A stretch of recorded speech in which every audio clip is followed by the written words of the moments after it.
Daniel, hi. Could you make me a woman? Honey, I'm so happy. Mrs. Doubtfire was more than a comedy. It was never intended to be solely about ridiculous disguises, slapstick kitchen mishaps, or frosting on a desperate man's face. Fundamentally, it was a lifeline, a tale of divorce, disguise, heartache, and the lengths a father would go to stay connected to his children.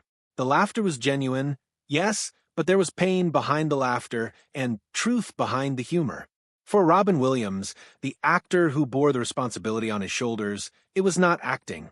It was real experience, honed by love and grief.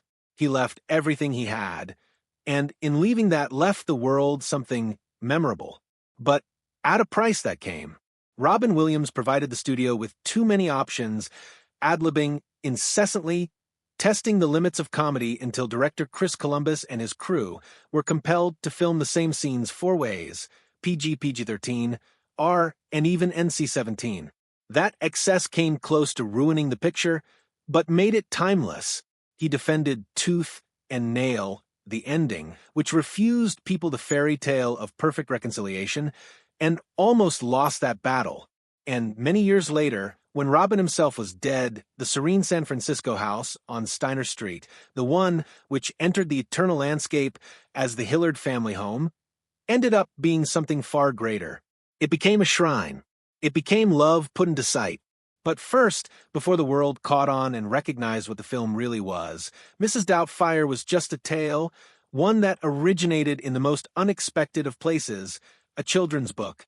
If this kind of story touches your heart, if you're someone who cares about truth, responsibility, and speaking up for the voiceless, please like this video, subscribe to our channel Star Vault TV, and share it with someone who should hear it.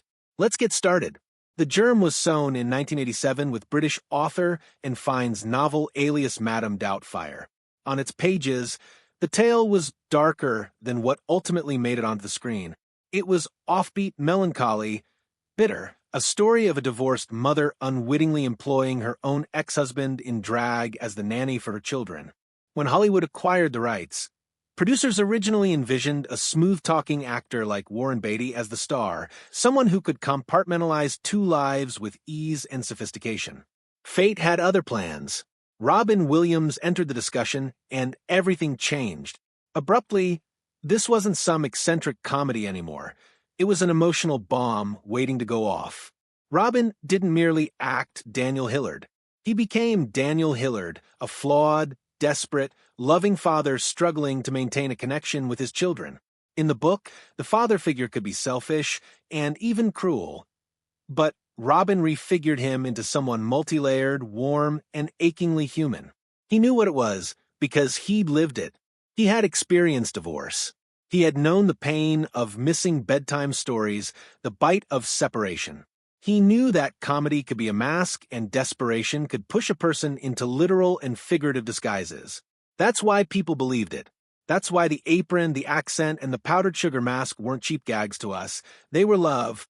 The magic extended beyond Robin. Mara Wilson was just 5 years old when she walked into her first audition and was cast as Natalie, the smallest Hillard child. She wasn't polished, she didn't have Hollywood training, but she did have integrity, an integrity that cut through every line. But things might have been otherwise. There was a little girl named Blake Lively who auditioned for the same role, her blonde hair and big-eyed energy already promising future stardom. Blake didn't receive the part. Mara did. And on the strength of that single choice, 2 careers diverged. Mara flew high for a time, Miracle on 34th Street. Matilda, before stepping back from the public, eyed to preserve herself. Blake Lively took a different path, emerging as one of Hollywood's most beautiful faces. These ripples, tiny casting decisions determine whole lives. And still, pulling it all together at the center, Robin maintained the story with manic brilliance. But the story wasn't limited to Hollywood. Following the film's release, family therapists across the country started reporting an odd phenomenon. Fathers, divorced, desperate, hungering for a glimpse of their kids, began inquiring half in jest and half serious if there was any possible way to pull a Doubtfire. The notion that once seemed silly now seemed raw and real. The film had spoken the unsaid. What would you do when love is denied by a system? How far would you go to keep your children? It was no longer funny. It was painful. The film had been planned originally to take place against a Chicago setting, Robin's home city. But the city was booked up with productions, and permits were canceled. Panicked, the studio shifted west, opting for San Francisco as a stand-in. That backup became fate. The hills, the cable cars, the sunsets over the Golden Gate, all of it provided the film with its very own heartbeat. San Francisco was not merely a set, it was a character. And, perhaps appropriately when Robin died, it became a refuge. Chaos on set prevailed, largely due to the fact that Robin would not be contained. No two scenes ever played out the same way. The crew soon found that they had to shoot several versions of each scene to capture just a small part of his genius. Some takes were innocuous enough for children. Others disintegrated into filthy improvisations that took off into areas no one could ever possibly release. Hearsay about an unrated cut never dissipated, and fans still speculate about what's sitting in the vaults. Robin unloosed, unbowed, wonderful, and uncensored. Robin never quit when cameras quit. He'd stay in character and costume, deceiving even his own son when he came on set one day and encountered the nanny without knowing it was his dad. He'd exert himself through the soggy bodysuit and latex, once even catching fire on a kitchen set and making it a joke about hot flashes. That's who he was, this man who could turn accidents into comedy, pain into bonding. The prosthetics alone were an endurance test, for hours a day to put on, frequent touch-ups because Robin's hyperkinetic face kept cracking the illusion. Makeup artists later joked he emoted the latex right off his head. The crew surrounding him had their own tales. Lisa Jacob, who portrayed Lydia, got kicked out of school for having too many absences during filming. Robin found out and wrote his principal a personal letter, begging for mercy, extolling her talent and spirit.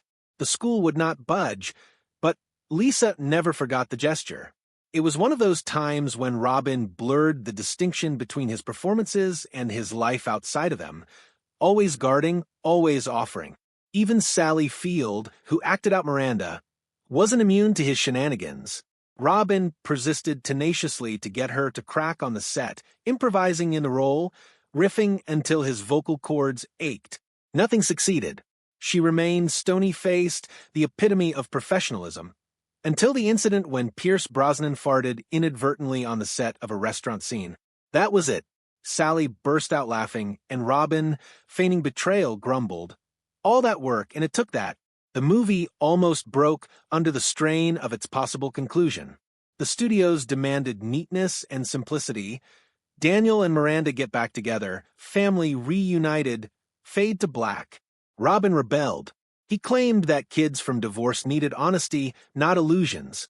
They had to realize that love was not reconciliation, that family could be redefined without losing its value.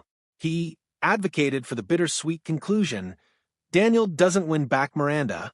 They co-parent. They adapt. They discover new equilibrium. That risk imbued the film with its soul. It wasn't a comedy anymore. It was truth in a wig. The payoff? A box office smash. On a budget of $25 million, it took in more than $440 million, ranking behind only Jurassic Park.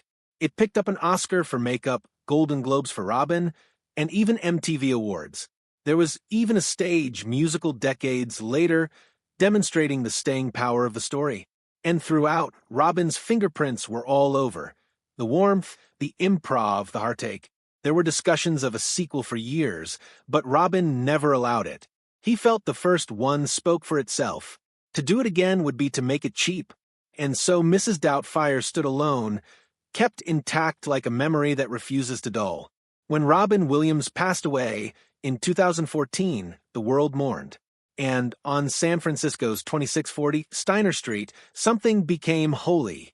They left flowers, letters, stuffed animals, sidewalk chalk messages. It was no longer a movie theater. It was a memorial. A love letter to the man who had given so much. Locals still refer to it today as the Doubtfire House. Walk by, and you can still feel it. Grief, laughter, love, magic, all blending together on the steps. And perhaps that is the greatest truth of Mrs. Doubtfire. It was never about the disguises. It was about keeping one's grip when everything else was going. About parents and children, about missteps and forgiveness, about loving even when love is not what it seems. Robin Williams made it all count. He made us laugh, but more so, he made us feel. And for a movie that could have been written off as a campy comedy about cross-dressing, it ended up being something more profound, a sincere classic that reminded people that love, no matter what disguise it puts on, always manages to prevail.